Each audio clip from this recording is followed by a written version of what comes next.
I woke up in the middle of the night, my heart pounding in my chest. The air felt thick, heavy, like something was pressing down on me. It was dark, but I could hear the faint, distant creaking of something moving in the apartment. My wife stirred beside me, sensing my unease. "Do you hear?" She nodded, eyes wide and alert. We lay there for a moment, listening. The sound had stopped, but the tension in the air remained. I couldn't shake the feeling that something was wrong, that we weren't alone. Slowly, I swung my legs out of bed, trying to move as quietly as possible. My mind raced, going through all the rational possibilities. Maybe it was the wind, or the neighbors, or the house settling. But no, this felt different. "I'll check it out," I whispered again, more for my own reassurance than for her. She just nodded, her body tense under the blankets. I grabbed my phone, using its dim light to guide my way. I walked down the hallway, my footsteps muffled by the carpet. Everything looked normal, but I couldn't shake the gnawing feeling crawling up my spine. I checked the kitchen first, peeking around the corner, holding my breath. Empty. I moved to the living room next, scanning the shadows for anything out of place. Then I saw it. The window. I knew I had locked it before going to bed. I always did. My hand reached for the handle, hesitating for a moment before closing it firmly. The latch clicked into place, the sound unnervingly loud in the stillness of the apartment. I stood there for a moment, staring at the window, my mind racing with possibilities. Maybe I had forgotten, but that didn't make sense. I could remember doing it, could practically feel the cool metal of the latch under my fingers from earlier in the evening. Something was wrong. Something had been in the apartment.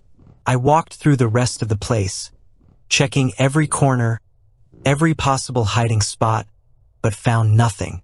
No more signs of entry, no more sounds. But that feeling, that oppressive weight in the air, it hadn't left. When I returned to the bedroom, my wife was sitting up, her eyes reflecting the same fear gnawing at my insides. "Everything's fine," I said, but even as the words left my mouth, I knew they weren't true. I lay back down beside her, but I didn't sleep. I couldn't shake the feeling that whatever had been here wasn't gone, and that it was waiting. I woke up groggy. My wife hadn't mentioned anything, and neither did I.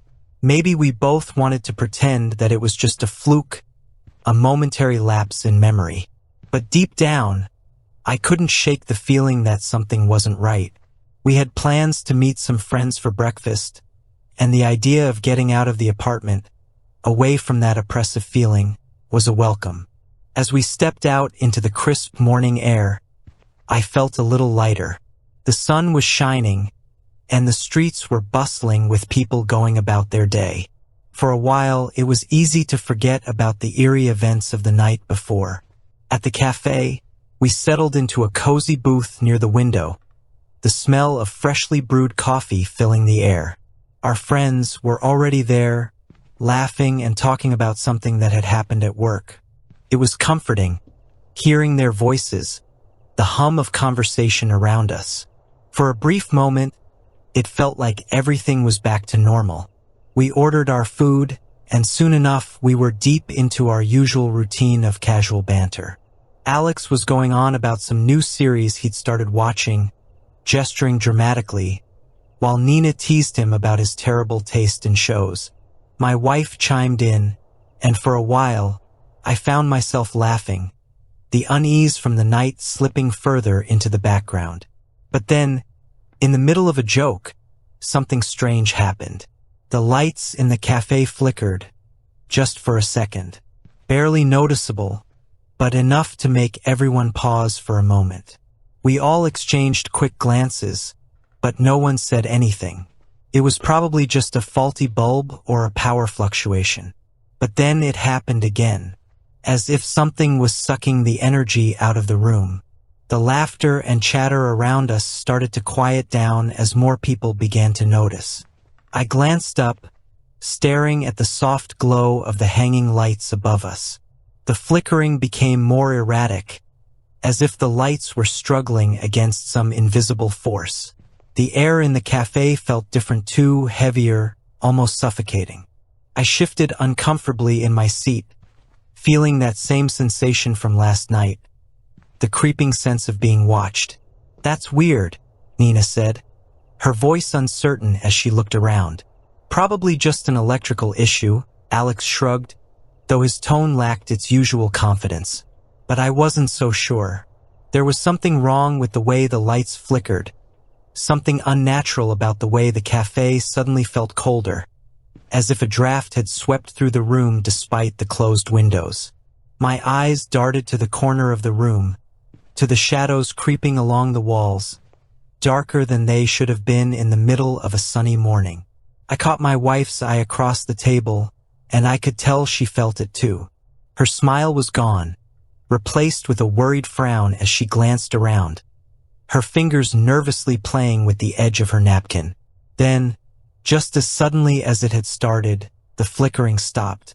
The lights steadied, the warm glow returning to the room, and the uneasy quiet was replaced by the hum of conversation picking up again. People went back to their breakfasts, their laughter returning, though there was a subtle tension in the air now, like everyone was trying too hard to pretend nothing had happened. But I couldn't shake the feeling that whatever had caused the flickering wasn't a simple electrical issue. I glanced at the window next to our table, my reflection staring back at me, but something was off.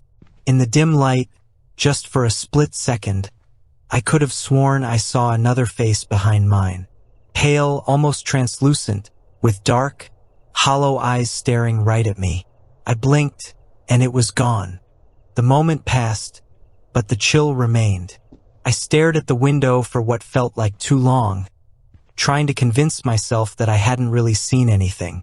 The rational part of my mind kept telling me it was just a trick of the light, a reflection of someone walking by outside, maybe.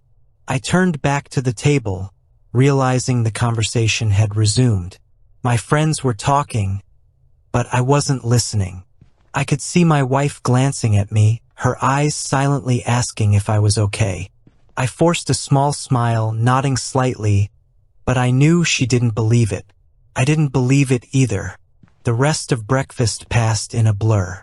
The food tasted bland, the voices around me distant, as if I were hearing them through a thick wall of static. I kept stealing glances at the window, half expecting that face to reappear, but it didn't. Still, the feeling lingered, that feeling. The one I had last night, the one that had settled into my bones, as if something was hovering just out of sight, waiting for the right moment to step back into view. We said our goodbyes to Alex and Nina, making plans to meet again soon, but my mind was elsewhere. Even as we left the cafe, I couldn't shake the sense of being followed. The light flickering, the cold air, the face. It felt like the night before had followed me here, creeping into the day in ways I didn't understand. As we walked back toward the apartment, I noticed my wife was unusually quiet too. She wasn't her usual self, and I could tell she felt it as well, the shift in the air, the invisible weight hanging between us. "I don't think it was just the lights," she said softly, her voice almost swallowed by the noise of the street around us. I looked at her, surprised that she'd voiced what I hadn't dared to say. "I can't explain it, but something's off. Last night, the window, and now this." She hesitated, lowering her voice even more. "I don't think we're imagining it." The apartment was quiet, too quiet, as if the walls themselves were holding their breath. My wife went to the kitchen, trying to distract herself by making coffee, but I couldn't sit still. I walked over to the living room window. I stared out, my mind racing, my eyes scanning the street below for anything unusual. But everything looked normal, people walking, cars passing by, life moving on. Yet, I couldn't shake the feeling that something was watching me, waiting for the right moment to step back into our lives, to invade the safety of our home once again. As I stood there, a thought wormed its way into my mind. What if it had never left? The thought sent a shiver down my spine. I turned away from the window, suddenly feeling exposed, as if something could see me from the outside. I tried to push the thought away, but it was no use.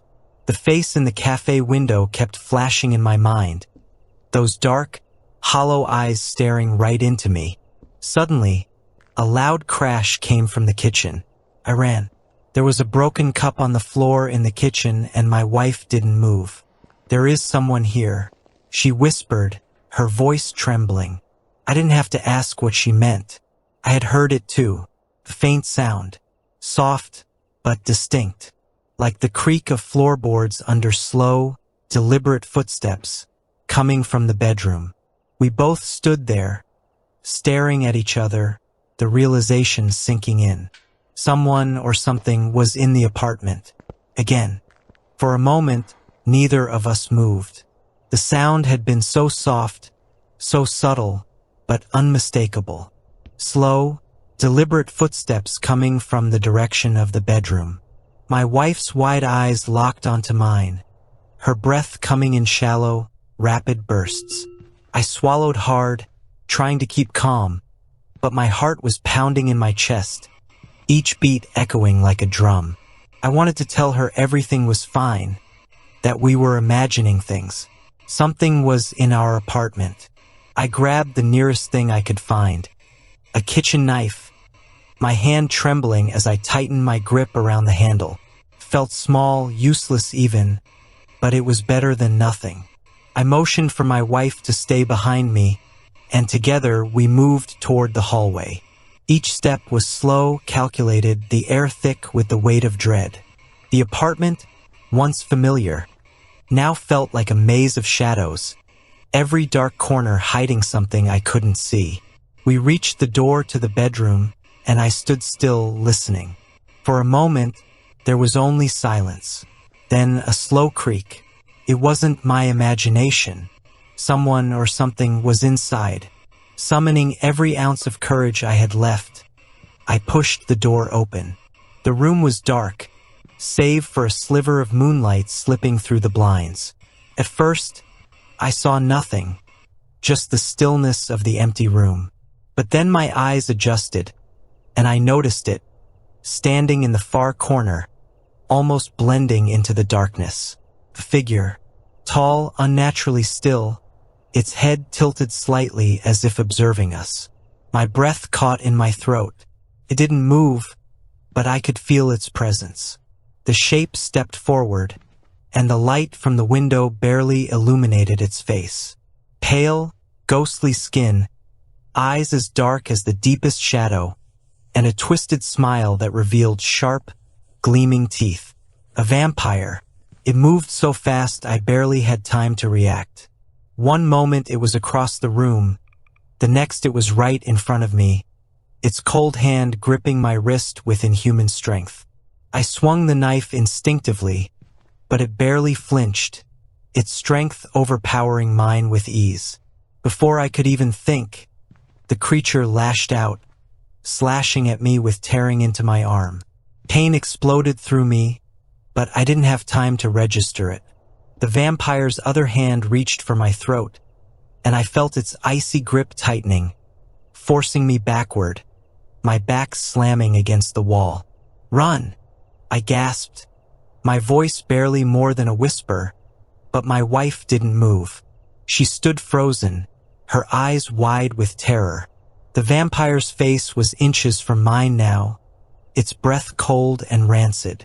A suffocating pressure in my mind like it was trying to draw me in, to make me give up, but I couldn't, not yet.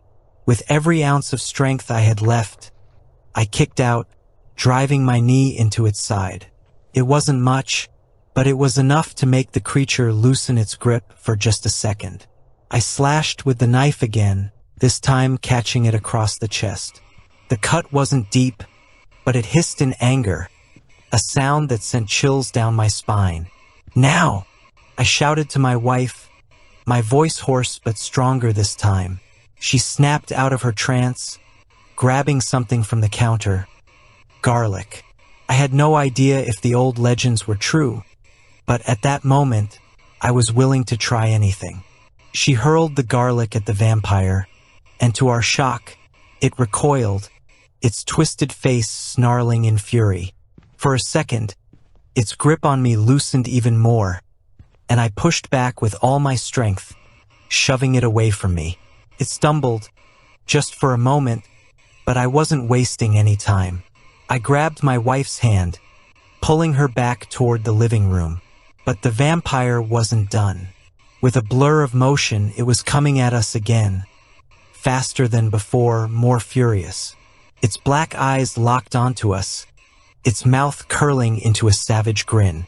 It lunged. And then, with one last desperate move, I flung the kitchen knife, praying it would hit its mark. By some miracle, it struck the creature in the shoulder. It didn't kill it, but the impact made it reel back, its body twisting in rage. This time, though, it didn't attack. It stood there, staring at us with those dark, predatory eyes, breathing heavily, its chest rising and falling like a beast barely holding itself back. It let out a low growl, its eyes flicking to the door, as if weighing its options. And then, just as quickly as it had appeared, the vampire turned and fled, disappearing into the shadows of the hallway and out through the same window I had closed the night before. For a moment, I couldn't move. The apartment was eerily quiet again. The only sound my ragged breathing and the sharp sting my wife rushed to my side, her hands shaking as she pressed a towel against the wound. "Are you okay?" she asked, her voice trembling, her eyes filled with fear. I nodded, though the pain was intense. Yeah, I lied, though I wasn't sure if I believed it myself. The apartment was silent now. That thing had been inside our home. It had been watching us, waiting, of pain radiating from the deep cut in my arm. The days that followed felt like a blur. There was no way we were staying there, not after what had happened.